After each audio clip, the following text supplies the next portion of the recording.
tiene un nombre, y es este que usted ha mencionado esta tarde. Este es el verdadero nombre de Dios. Yod-Hei Vav-Hei son las letras en el idioma original, en el texto hebreo, y así es como se pronuncia en español. Y es un nombre tan sagrado, tan sagrado, que no hay ninguna Biblia en el mundo que lo haya traducido así, ninguna. Ni en español, ni en alemán, ni en inglés, ni en ningún idioma del mundo. El más aproximado es el nombre Yahvé, ¿verdad? En algunas Biblias dice Yahvé, en otras Biblias dice Jehová. En las Biblias, versión o en idioma italiano, dice el Eterno. En otras Biblias dice el Señor. En otras Biblias dice el Todopoderoso. Pero esos son nombres adicionales. Pero el nombre propio, el nombre auténtico de Dios, es ese nombre que hemos pronunciado esta tarde. Y es un nombre tan sagrado que cuando se tradujo ese nombre a otras lenguas, hubieron unos señores, unas personas a las cuales les debemos muchísimo. Se llamaron los masoretas. Fueron los hombres que revisaron las escrituras letra a letra, palabra a palabra.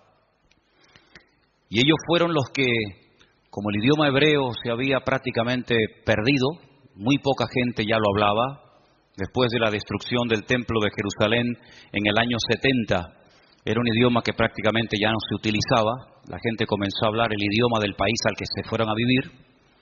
Los masoretas lo que hicieron es comenzar a ponerle al texto una serie de puntos, de rayas y de símbolos y señales, para que de esa manera la gente, con el paso del tiempo, pudiera volver a leer el texto tal y como se tenía que pronunciar.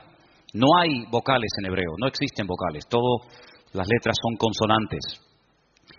Pero eso no significa de que no haya palabras que tengan una pronunciación consonante-vocal, consonante-vocal. Y cuando llegaron a ese nombre, cuando llegaron al nombre que hemos cantado esta tarde, esta noche, los masoretas pusieron mal, a propósito, pusieron mal las vocales para que nadie supiera o se tomara la libertad de tomar el nombre de Dios en vano, porque dicho sea de paso, hay un mandamiento en la Biblia que dice: no tomarás el nombre de tu Dios en vano. Y para que la gente no tomara ese nombre a la ligera, ni lo mencionaran para cualquier cuestión, pues le pusieron las vocales del nombre Adonai y de otros, para que la gente no pronunciara el nombre de Dios tal y como era, porque es un nombre sagrado, es un nombre que habla acerca de lo que Dios es, de la esencia de Dios, no de lo que Dios hace, sino de lo que Dios es, ¿vale? Podemos hablar del agua y decimos que el agua calma la sed, si echamos agua al fuego lo apagamos, y si la hervimos, pues se convierte en vapor. Si la misma agua, el mismo elemento lo metemos en un congelador, se hacen cubitos de hielo, se congela, pero no deja de ser agua. Pero realmente la esencia del agua es H2O, es su fórmula química, ¿no? Pues Dios también tiene un nombre, y el nombre de Dios tiene que ver con la existencia. Dios es el ser que le da existencia a todo lo creado. Nosotros no somos seres eternos, nosotros hemos tenido un principio y tendremos un fin, nos guste o no, así es.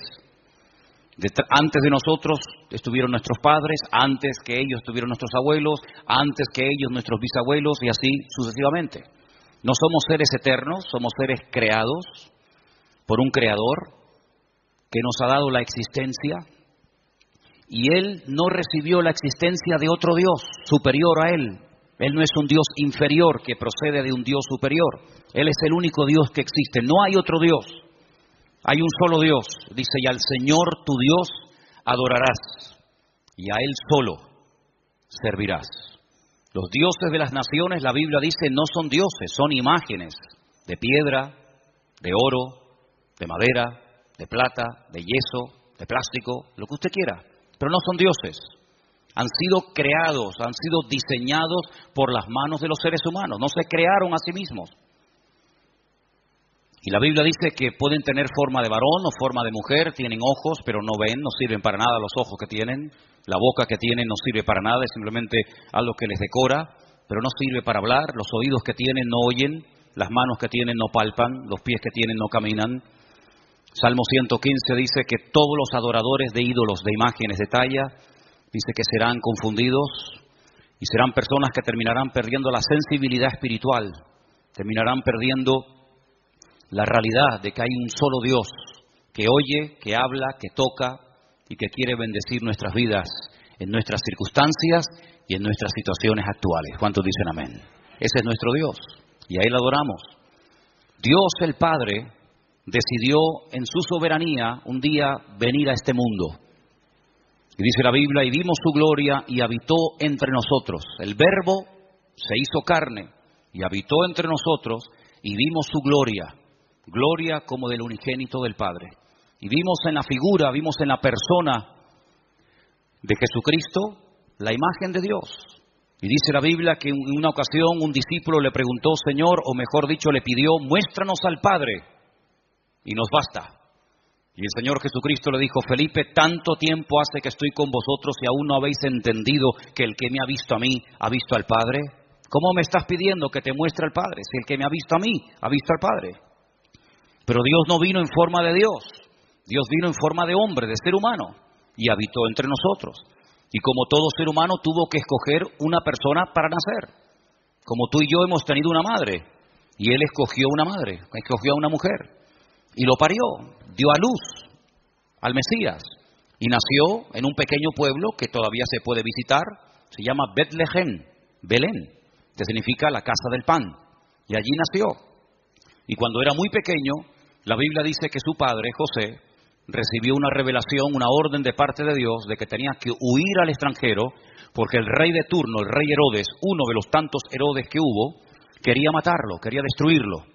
Entonces él toma al niño, toma a la madre y se van al extranjero, concretamente al país de Egipto, que en la Biblia se pronuncia Mitzraim. Se escribe al principio con una letra men, que es una M, y se escribe al final con otra letra M, pero se dice men sofit, porque es al final de la palabra. Hay dos M's, nosotros tenemos una sola. Escribimos la palabra mamá, y la primera M es igual que la segunda M, no hay ningún problema, es exactamente igual. Pero en hebreo hay dos tipos de M. Hay una M que es abierta, que siempre se escribe o se utiliza para escribir una palabra al principio o a la mitad de la palabra. Y hay otra M que es como un cuadrado con un pequeño rabito totalmente cerrada. Y es la M que se usa para ponerla al final de una palabra o de una frase.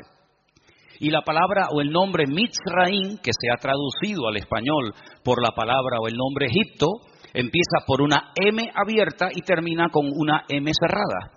Y aquí hay una lección objetiva muy interesante que tenemos todos que tener en cuenta. Y es que Egipto en la Biblia es un tipo, es un símbolo de lo que representa el mundo. Egipto era un país aparentemente de oportunidades. Nadie encontraba trabajo en su tierra, en Egipto siempre había trabajo. No había agua en Canaán, en Egipto siempre había agua.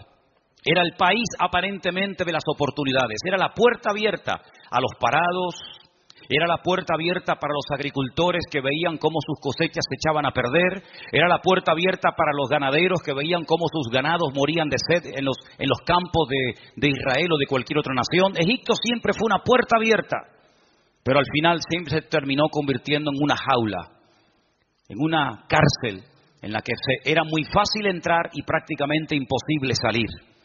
Y por eso, amados hermanos, el Señor Jesucristo dice que fue a Egipto y para que se cumpliera la profecía, una de las tantas profecías que se habían dicho acerca de su persona, dice, de Egipto llamé a mi hijo. Y no solamente se refiere, no es una referencia solamente al pueblo de Israel, que también la Biblia dice que es el primogénito, el primer hijo que tuvo el Señor, el Dios Todopoderoso, sino que también es una palabra que hace referencia a que llamaría a su amado Hijo Jesús, al Mesías de Egipto. Y cuando regresan de Egipto y vuelven otra vez a vivir al país de Canaán, no se van a Belén, donde él había nacido, sino se van para que se cumpliera otra profecía a un pueblo llamado Nazaret. Y por eso conocemos generalmente al Señor Jesucristo más como Jesucristo de Nazaret, que como Jesús de Belén, ¿verdad? Y estuvo allí durante muchos años, y allí su padre, dice la Biblia, que se dedicó a lo que la Biblia llama la carpintería. La palabra carpintero significa hombre inteligente. Los carpinteros no solamente trabajaban la madera, sino que utilizaban la piedra. Muchas muchas de las cosas que se utilizaban, los pesebres para que bebieran los animales, mesas, sillas, estanterías, se hacían de piedra. Así que no solamente se trabajaba en la madera, sino que José, el padre de Jesús, el marido de María, se dedicaba también a trabajar la piedra. Y por eso se le conoce a Jesús como Jesús de Nazaret, el hijo del carpintero, ¿verdad?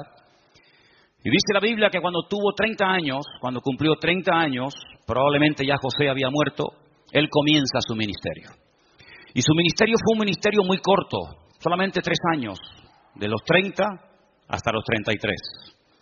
Se fue al norte, se fue a una provincia que se llama Galilea, Galilea de los gentiles, y allí comenzó a llamar, porque así era la costumbre y así es la costumbre, que el discípulo no es el que elige al maestro, sino el maestro el que elige al discípulo, ¿verdad? Hoy en día decimos, ¿dónde va a estudiar nuestro hijo? ¿En la Universidad de Salamanca, la Universidad de Santiago de Compostela, la Universidad de Harvard, la Universidad de La Laguna? Y uno elige, ¿verdad?, el tipo de carrera o los maestros. En aquellos tiempos no era así. El que quería servir a Dios, el que quería estudiar la palabra de Dios, tenía que esperar que un maestro se fijara en él. Y no era fácil que un maestro se fijara en cualquier persona. Nadie iba a ir a Galilea a llamar a pescadores para que se convirtieran en discípulos, nada más y nada menos que del Señor Jesucristo. Nadie iba a ir a Galilea. Los judíos del sur de Jerusalén, donde estaban digamos los sacerdotes, los levitas, jamás iban a ir a Galilea a llamar a pescadores para que se pusieran a estudiar la palabra de Dios. Pero el Señor Jesucristo llamó a pescadores y se rodeó en un principio de 70 discípulos. Luego el grupo se fue reduciendo y quedó en 12. Y de esos 12 sabemos que incluso uno se quitó la vida, uno se ahorcó, Judas Iscariote. Y a los 33 años, cuando ya ha enseñado, ya ha dicho todo lo que tenía que hacer y decir, se reúne con sus discípulos y les dice, os noto, os veo que estáis tristes. Y les dice palabras como, no se turbe vuestro corazón, creéis en Dios, creed también en mí. En la casa de mi Padre muchas moradas hay. Voy pues a preparar lugar para vosotros, para que donde yo esté, vosotros también estéis conmigo. Y sabéis a dónde voy, y sabéis el camino, porque yo soy el camino, yo soy la verdad, y nadie llegará al Padre, sino solamente a través de mí. Pero sin embargo los discípulos no terminaban de aceptar la realidad de que el Señor tenía que irse. Habían sido 3 años maravillosos. Jamás en la vida habían conocido una persona tan espectacular como Él. Las enseñanzas del Señor Jesucristo no tenían nada que ver con las enseñanzas religiosas, frías y muertas de los sacerdotes, escribas y fariseos de Jerusalén. Hizo milagros que jamás ningún profeta, ni los más grandes, como Elías, Eliseo y otros, llegaron a hacer. Resucitó muertos. Dice la Biblia que una noche apareció caminando por las aguas del mar de Galilea. Multiplicó panes y peces para que enormes multitudes, miles y miles de personas quedaran saciadas. Echó fuera infinidad de demonios. Era una sociedad llena de demonios, de espíritus malignos. Y no encontraban alivio ni libertad en ninguna parte, y menos en la religión. Porque la religión jamás ha sido la respuesta de Dios para los problemas de la raza humana. Pero sin embargo, Él echaba fuera demonios. Dice la Biblia que un día bajaba de la montaña después de haber estado toda la noche orando. Se llevó en esta ocasión a 3 de sus discípulos, Pedro, Jacobo y Juan. Y cuando baja de la montaña se encuentra un padre que viene y le dice, si puedes hacer algo por mi hijo, échame una mano, ayúdame. Y el Señor le dice, si yo puedo hacer algo, será más bien si tú puedes creer. El problema no es si yo puedo hacer algo, el problema es si tú puedes creer. ¿Qué es lo que te pasa? Dice, traje a mi hijo para que tus discípulos oraran por él. Bueno, realmente el padre había venido para que el Señor orara por su hijo, pero él no estaba orando en la montaña, con Pedro, con Jacobo y con Juan. La tradición dice en el monte Tabor, allí se transfiguró y apareció Moisés y Elías hablando con él. Y tus discípulos no han podido hacer absolutamente nada. ¿Sabes? Cada vez que el hombre busca ayuda en el hombre, se lleva grandes desilusiones. Da igual si son evangélicos, católicos, mormones, testigos de Jehová, da exactamente igual. El hombre no puede guiar a otro hombre más allá de lo que al punto que él ha llegado. Los discípulos eran gente también con muchos problemas personales. Los problemas eran, los discípulos eran personas con muchas limitaciones como seres humanos. Y cuando de repente llega este padre con un niño endemoniado, no sabe ni qué hacer. Claro, ellos estaban acostumbrados a que cada vez que aparecía un problema, el Señor siempre les solucionaba la papeleta. Pero en esta ocasión hicieron el ridículo, porque dicen, ¿y ahora qué hacemos con esta criatura? Así que he traído mi hijo a tus discípulos y no han hecho nada.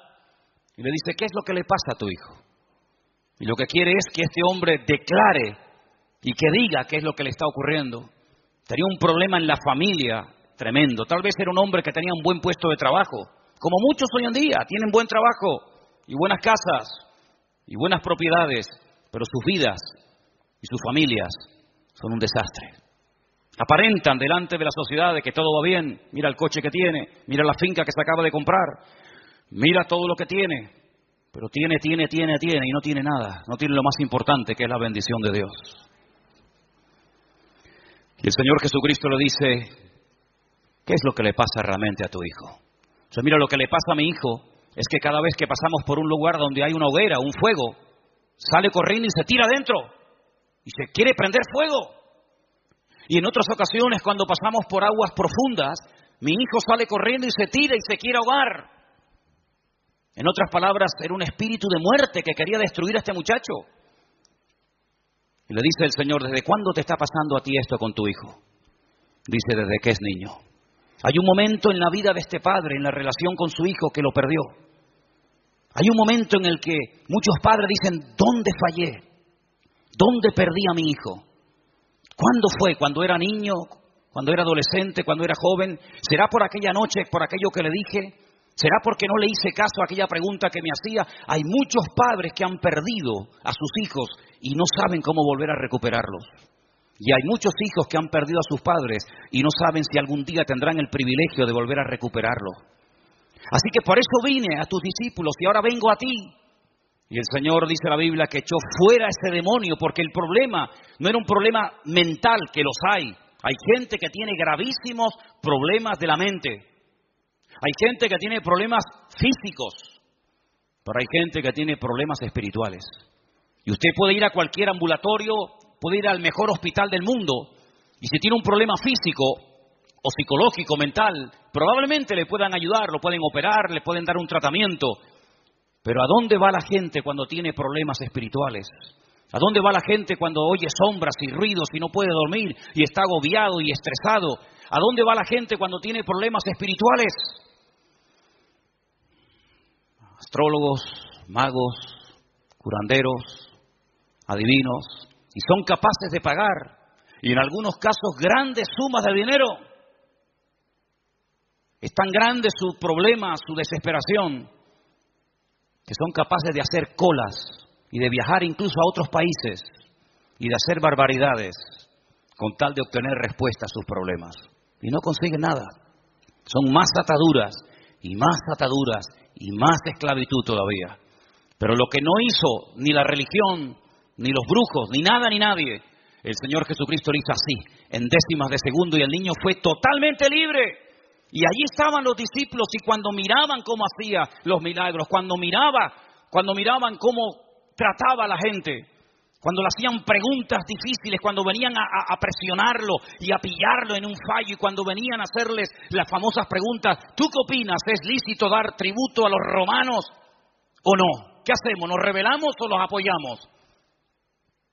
El Señor siempre tenía una respuesta que los dejaba con la boca abierta. Hemos sorprendido a esta mujer en el mismo acto de adulterio, y nuestra ley dice, nuestra tradición dice que hay que matarlas a pedradas. ¿Tú qué dices? El Señor siempre salía airoso. La palabra problema, tal vez para nosotros es una palabra muy conocida, pero el Señor nunca, jamás tendrá ningún problema. ¿Cuántos dicen amén? Porque Él es el que soluciona todos nuestros problemas, sana todas nuestras dolencias y corona nuestra vida de favores y de misericordias. Aleluya, Salmo 103. Así que cuando ahora se dan cuenta de que ya se va, ya no lo van a tener 4 o 5 años más, ¿cómo no van a estar tristes? ¿Cómo no van a estar tristes? Por supuesto. Incluso alguno de ellos tal vez se le habrá acercado y le habrá dicho, Señor, no te vayas, Señor. Nosotros hemos dejado todo por ti. Hemos dejado mujeres, hijos, casa, familias, trabajos, todo. y ahora te nos vas. Pero el Señor les dice algo tremendo en Juan capítulo 14. Juan capítulo 14, les dice el Señor, no os dejaré huérfanos. Aleluya. No les dejaré solos. Y dice en el versículo 16, yo rogaré al Padre para que os dé otro consolador para que esté con vosotros para siempre. El Espíritu de verdad, el cual el mundo no puede recibir porque no le ve ni le conoce, pero vosotros le conocéis porque mora con vosotros y estará en vosotros. Estará con y estará en vosotros también. Versículo 18. No os dejaré huérfanos, vendré a vosotros. Verso 23. Jesús respondió y dijo, el que me ama, mi palabra guardará y mi Padre le amará y vendremos y haremos morada en él. Hasta este momento ustedes han estado pegados a mí, yo he estado pegados a ustedes, hemos viajado, hemos vivido, hemos comido juntos, hemos reído, hemos llorado, hemos caminado, hemos pateado el país de norte a sur y de este a oeste. Pero ahora viene una etapa nueva. A partir de ahora será el Consolador, el Espíritu Santo, que yo rogaré a mi Padre que os envíe para que esté con vosotros para siempre. Ellos no entienden lo que el Señor les está diciendo. Claro, tú y yo hoy en día entendemos un poco más, porque miramos hacia atrás y tenemos muchos datos y mucha información. Pero ellos en aquel momento no entendían nada. ¿Qué es eso? ¿Qué es eso del Espíritu Santo? Déjame que te lo explique lo más fácil posible en breves palabras. La única persona en toda la historia de la humanidad que nunca pecó fue el Señor Jesucristo. ¿Cuántos lo creen? Porque Abraham fue un gran hombre de Dios. La Biblia dice que fue el amigo de Dios. Pero Abraham no fue un hombre perfecto. Abraham cometió errores como cualquier ser humano. Sabemos que incluso en alguna ocasión tuvo temor de que le robaran a la mujer, de que alguien se fijara en ella y le dijo, mira, en vez de decir que eres mi mujer, di que eres mi hermana y así pues no me matan a mí, cuando se enteren que soy tu marido. David dice que fue el hombre más cerca del corazón de Dios. Pero todos sabemos también que David fue un hombre con sus debilidades y pecados y tropiezos y caídas. Lo sabemos. Y Jacob fue un gran hombre de Dios, pero también tuvo lo suyo. Y si vamos analizando uno por uno los personajes de la Biblia y fuera de la Biblia, por muy alto que llegaran, por muy sabios que llegaran, todos los seres humanos pecaron. Incluso nosotros también, ¿sí o no? Solamente hubo una persona que nunca dice la Biblia que hizo pecado, jamás, ni siquiera pensó. Porque tú puedes estar sentado aquí, pero puedes estar con tu mente pecando en este momento. Pero ni siquiera con los pensamientos el Señor Jesucristo pecó contra el Padre, contra nadie. Y no lo tuvo fácil, ¿eh? No te creas que a donde iba le aplaudían y le ponían la alfombra roja y todo el mundo salía a recibirlo. En algunas ocasiones sí. Pero en la mayoría de los casos no era así. Dice la Biblia que un día fue al pueblo donde él se había criado. ¿Cuál fue el pueblo que él se había criado? Te lo dije hace un rato, Nazaret. Dice que entró a la sinagoga, conforme a su costumbre, leyó la Escritura. Y dice la palabra de Dios que cuando salió de la sinagoga lo querían tirar de las montañas abajo, lo querían matar. Sus paisanos, lo que conocían de toda la vida.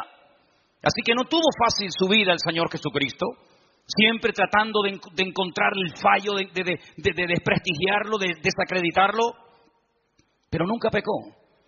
Le maldijeron, le llamaron loco, le llamaron endemoniado, le dijeron todo tipo de barbaridades, insultos habidos y por haber. Pero nunca respondió mal, nunca pensó mal, nunca cometió ningún pecado. Y uno dice, pero ¿cómo pudo haber estado toda la vida, 33 años sin pecar? Si a veces ni siquiera un día somos capaces de estar sin pecar. ¿Cómo pudo él vivir una vida tan victoriosa, de tanta santidad, de tanto orden? Un ejemplo en todo. Fue un ejemplo para los solteros, para los casados. Fue un ejemplo para los que creían, para los que no creían, para sus discípulos. Un ejemplo para todos. Había, entre comillas, un secreto. Y sin ese elemento, hubiera sido totalmente imposible que él pudiera vivir una vida victoriosa desde que se levantaba hasta que se acostaba. Y es que el día que fue bautizado, ¿te acuerdas? En el río Jordán.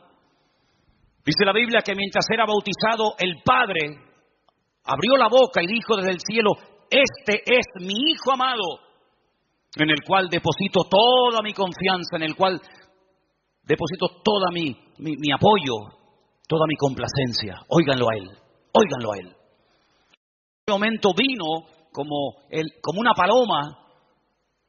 El Espíritu de Dios se posó sobre Él y toda la vida el Señor Jesucristo la vivió con una unción, con un respaldo del Padre espectacular.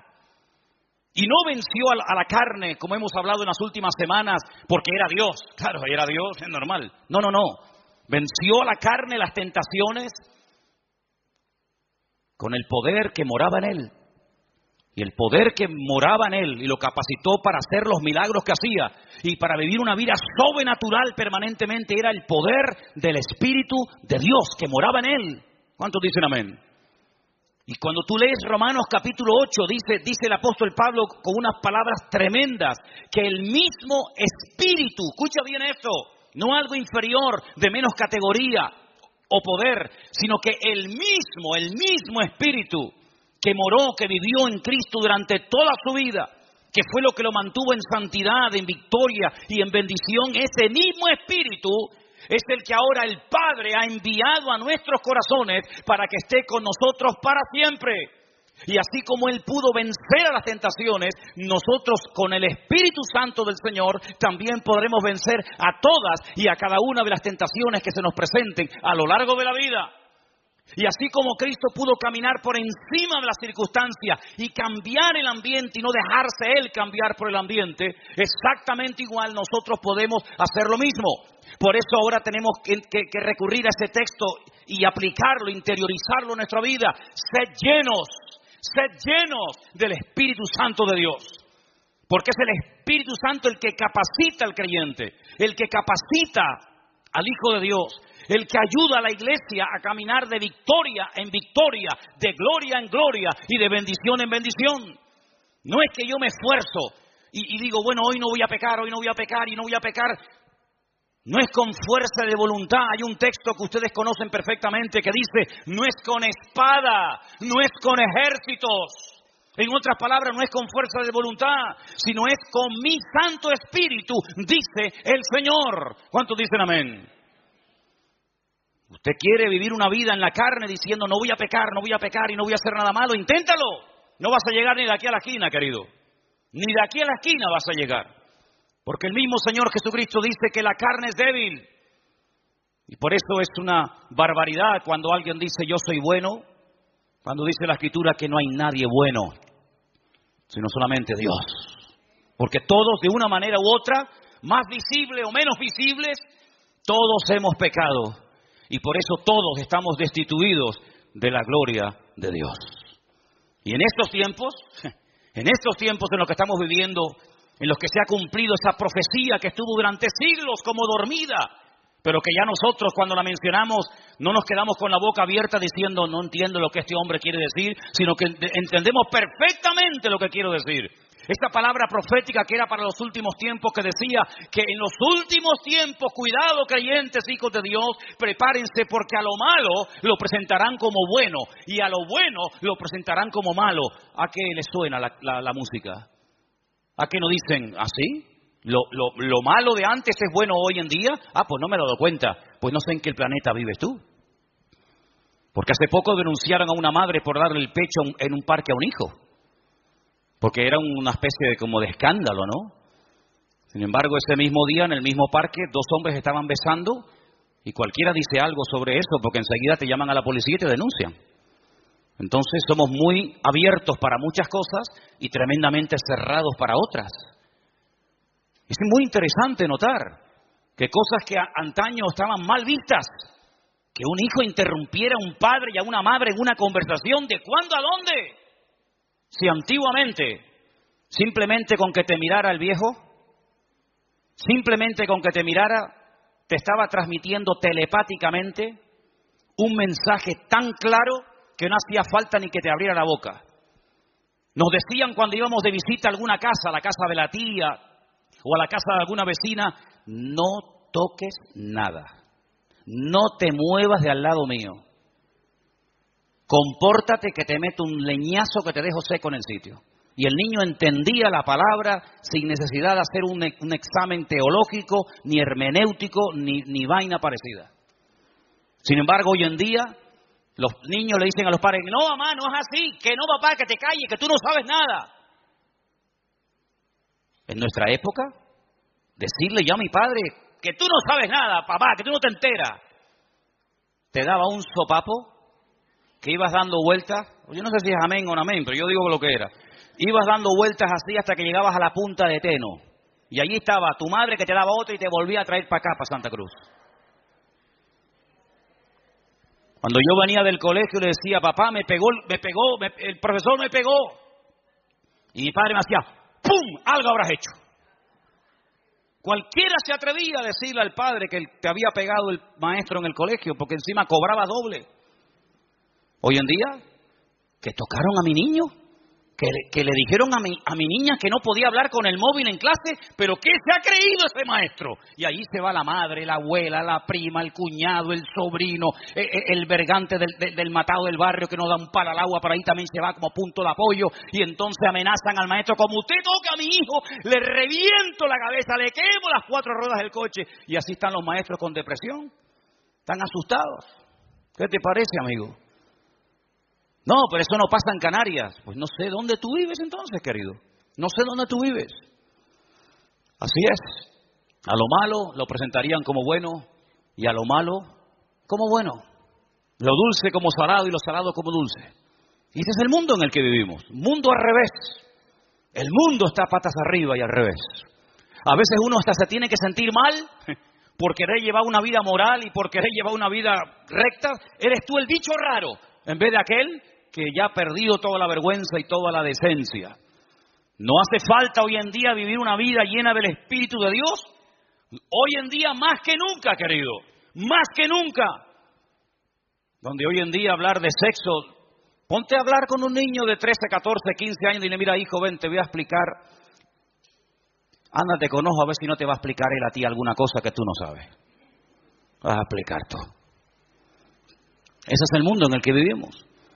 Y por eso dice la palabra de Dios que necesitamos más que nunca estar cerca del Señor, para no dejarnos contagiar por el ambiente y que nos atrape la atmósfera, sino que nosotros podamos mantenernos firmes y decir, lo siento mucho, ustedes dirán que es blanco, pero toda la vida esto ha sido negro, y al Señor tu Dios adorarás y a Él solo servirás, dice la palabra. Y dice la Biblia que los hijos tienen que honrar y obedecer a sus padres, y no los padres obedecer a los hijos. Esto es lo que enseña la Biblia y esto es lo que dice la palabra.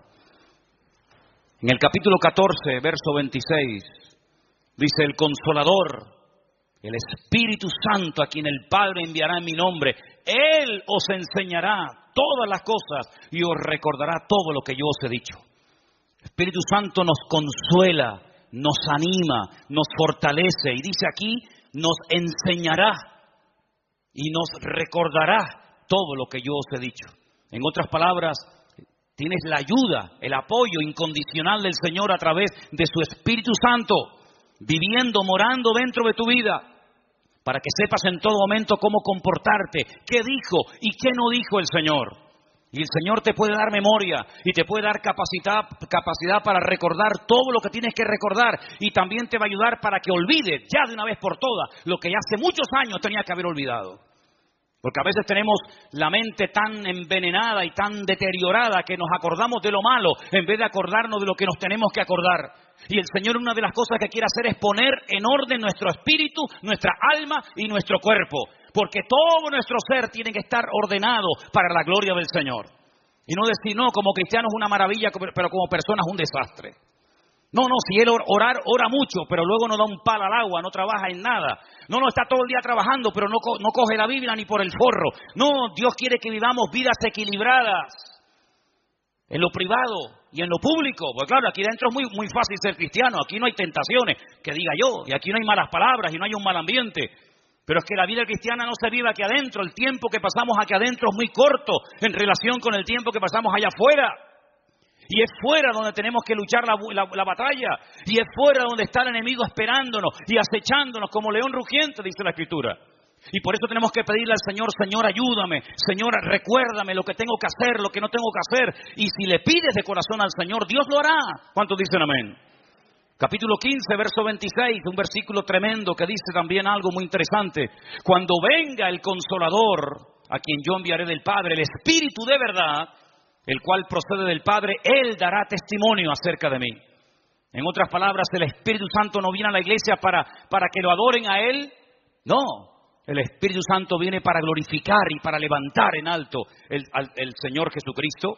Capítulo 16, versículo 7. Yo os digo la verdad.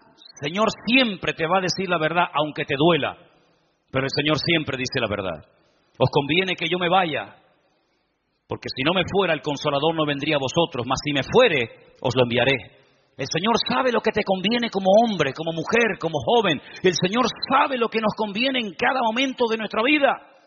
A veces nosotros tenemos grandes planes y proyectos y sueños, pero ¿serán los correctos? No estarás equivocado. No estarás encaprichado como si fueras un niño pequeño con algo que a la larga te va a terminar destruyendo la vida y perdiendo dinero y enfermándote y destruyéndote. ¿No será mejor decirle, Señor, muéstrame tu voluntad, guíame al centro de tu voluntad? Porque dice la Biblia, más vale poco, pero con la bendición de Dios, que mucho sin la bendición del Señor. Dice, os conviene. Esa palabra me impactó tanto porque la dice varias veces el Señor, os conviene, os conviene. ¿Cómo sabe el Señor lo que nos conviene? Y hermanos, no hay dos personas iguales. Hay algunas personas que les conviene algo que al otro no le conviene. Fíjate que hay ejemplos en la Biblia de cómo hay momentos en los que Dios le dice a algunas personas, no vayas a Egipto. Por ejemplo, Isaac, ¿se acuerdan? Lo dijimos el jueves, no vayas a Egipto. Pero sin embargo a Jacob le dice, vete a Egipto, no tengas miedo, yo voy contigo. Lo que le conviene a uno no le conviene a otro.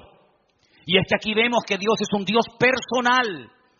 Un Dios que quiere tener relación personal contigo, porque a lo mejor lo que a ti te beneficia, a otro le perjudica.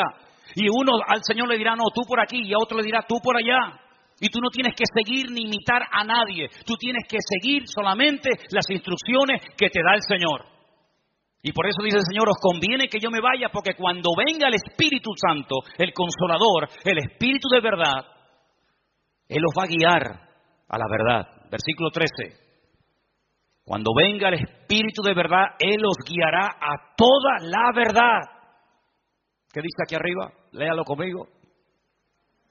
Conoceréis la verdad y la verdad os hará libres. ¿Quién dijo eso? El Señor Jesucristo. Conoceréis la verdad y la verdad os hará libres. Juan 16:13 dice, el Espíritu os guiará a la verdad. Porque no hablará por su propia cuenta, sino que hablará todo lo que oyere y os hará saber las cosas que habrán de venir. La gente está asustada, muchos de ellos están asustados. ¿Qué pasará? ¿Unas terceras elecciones? ¿Vamos a unas terceras elecciones o se arreglará esto dentro de 15 o 20 días? Hay una incertidumbre. ¿Y qué pasará ahora que los ingleses no quieren estar en Europa? ¿Dejarán de venir los extranjeros aquí a Canarias y sufriremos ahora en la hostelería, en el turismo, o no va a pasar nada?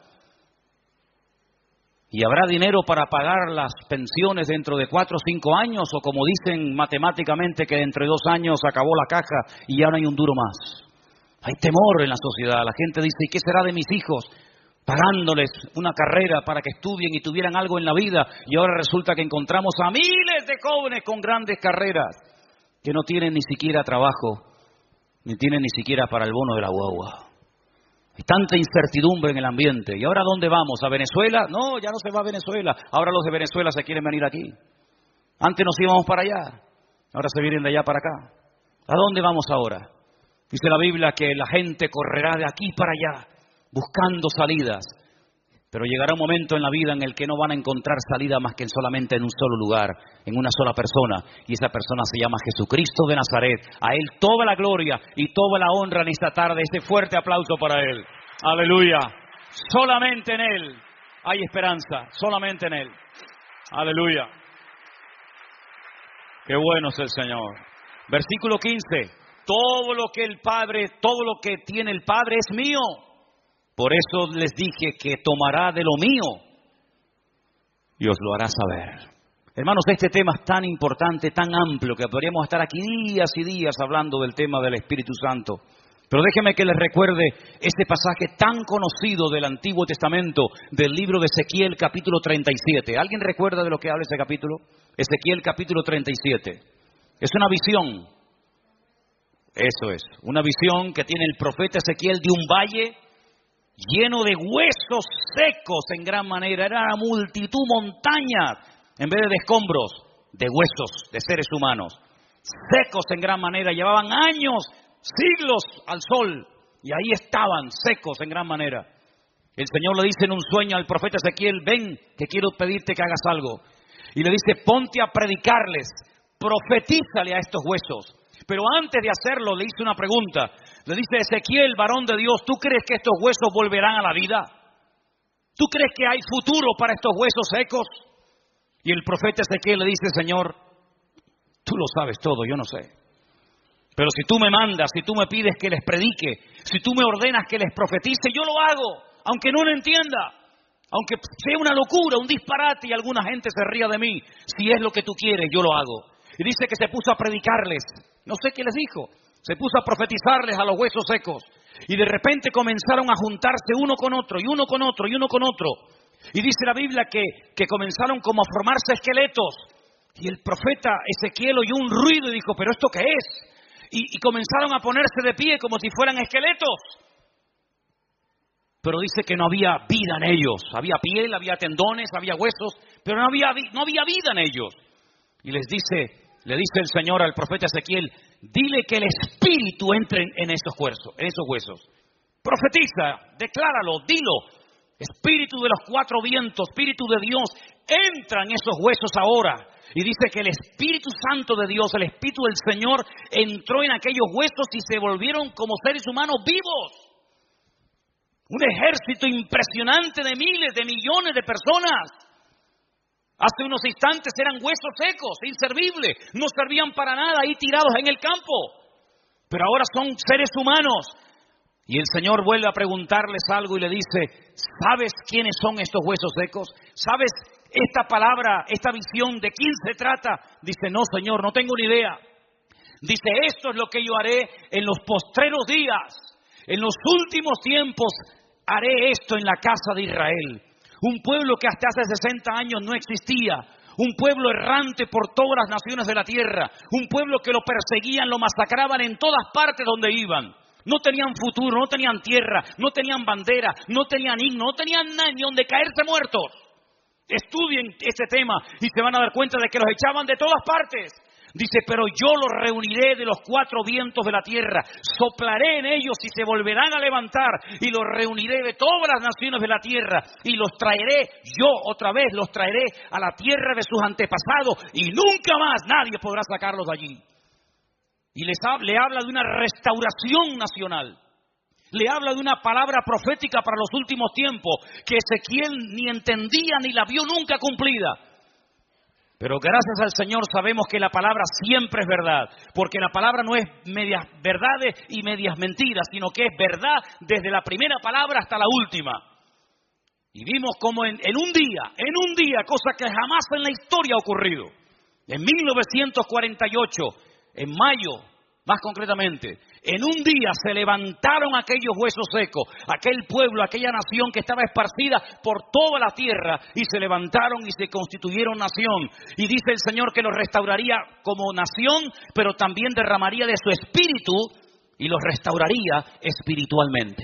Ahí ven ustedes un cuadro objetivo, ahí pueden ustedes entender qué es lo que hace el Espíritu de Dios en una familia, en un matrimonio, en una vida cuando está seca, cuando está sin presente y sin futuro, cuando no tiene absolutamente nada en esta vida que ofrecer ni que compartir a nadie. Pero lo que es imposible para la justicia, lo que es imposible para la medicina, lo que es imposible para la filosofía o la psicología, es posible para Dios, y lo que Dios hace es cambiar las vidas.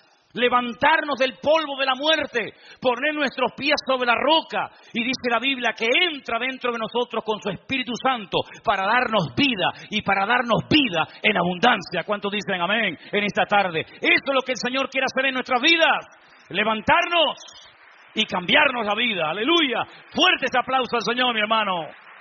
Amén. La gloria sea para mi Señor. Bendito sea tu nombre, Dios. Y quiero terminar leyendo algo. Hemos leído esta tarde una porción en Primera de Pedro, ¿verdad? O en Segunda de Pedro, te habías leído. En Primera de Pedro, capítulo 1, verso 10. Sí, pero yo voy ahora a Primera de Pedro, capítulo 1, verso 10. Dice así la palabra, escuche bien esto. Los profetas, les acabo de hablar de Ezequiel, hay muchos, pero le acabo de hablar uno solo. Los profetas que profetizaron de la gracia destinada a vosotros, inquirieron y diligentemente indagaron acerca de esta salvación, escudriñando qué persona, qué tiempo indicaba el Espíritu de Cristo que estaba en ellos, el cual anunciaba de antemano los sufrimientos de Cristo y las glorias que vendrían tras ellos. A estos se les reveló, escuche bien, que no para sí mismos, sino para nosotros, administraban las cosas que ahora os son anunciadas por los que han predicado el Evangelio por el Espíritu Santo enviado del cielo, cosas en las cuales anhelan mirar los ángeles. Isaías, Jeremías, Ezequiel, Daniel, Ageo, Sofonías, Malaquías, Zacarías, etcétera, etcétera, etcétera. Hombres de Dios que oraban, que escudriñaban las Escrituras, que buscaban por un lado, buscaban por otro. ¿Y cómo será esto de la salvación? ¿Y cómo será esto de la venida del Mesías? ¿Y en qué momento nacerá? ¿Y qué persona será? ¿Y dónde nacerá? ¿Y cómo vivirá? Y tantas preguntas, ¿verdad? Y dice la Biblia que el Espíritu de Dios que estaba en ellos les iba mostrando el camino hasta que uno dijo milagrosamente, el Mesías cuando venga nacerá en Belén de Judea. No nacerá en cualquier lugar, sino que solamente puede nacer en Belén de Judea. Así lo dijo el profeta Miqueas. Y Miqueas escribió eso y se murió y nunca lo vio. Pero ahí estaba la palabra. El Mesías cuando venga nacerá en Belén de Judea. Y otro profeta dijo, y será de la tribu de Judá. Luego de las 12 tribus, 11 se descartan. Más fácil, ya se va achicando. Tiene que ser de la tribu de Judá, por parte paterna y materna. Tiene que nacer en Belén de Judea. ¿Qué más? ¿Qué más? Y hablará así, y vivirá así, y se comportará de esta manera, y su carácter será de esta forma. Y miles y miles y miles de detalles, porque el Espíritu Santo nos guiará a la verdad. Nunca nos mostrará algo nuevo que no está escrito en la palabra del Señor. Nadie podrá levantarse, por lo menos en esta iglesia, en otras no sé ni me interesa, pero nunca nadie se podrá levantar en esta congregación y podrá decir, hermanos, he tenido un sueño, una revelación, el Espíritu de Dios me ha hablado y me ha dicho tal y tal cosa, pero no está en la Biblia, solamente me lo ha revelado a mí. Pues discúlpeme, Dios jamás le va a mostrar nada a nadie que no esté en su palabra. ¿O usted se cree superior a la palabra de Dios? No se confunda, amigo. El Espíritu Santo nos lleva a la verdad. ¿Y qué es la verdad? ¿Quién es la verdad? Jesús dijo, yo soy la verdad. Yo soy el camino, yo soy la verdad y yo soy la vida. Dios nunca te va a guiar a una secta donde te vas a destruir la vida. Jamás. Dios nunca te va a llevar a la ruina. El Señor nunca te va a abrir una puerta que al final va a ser la ruina de tu vida y de tu familia y vas a terminar muriéndote. No, el Señor nunca te pondrá a un hombre o a una mujer a tu lado y te vas a terminar enamorando de él o de ella para que al final sea la peor decisión que tomaste en toda tu vida. Dios nunca hace chapuzas. El Señor siempre hace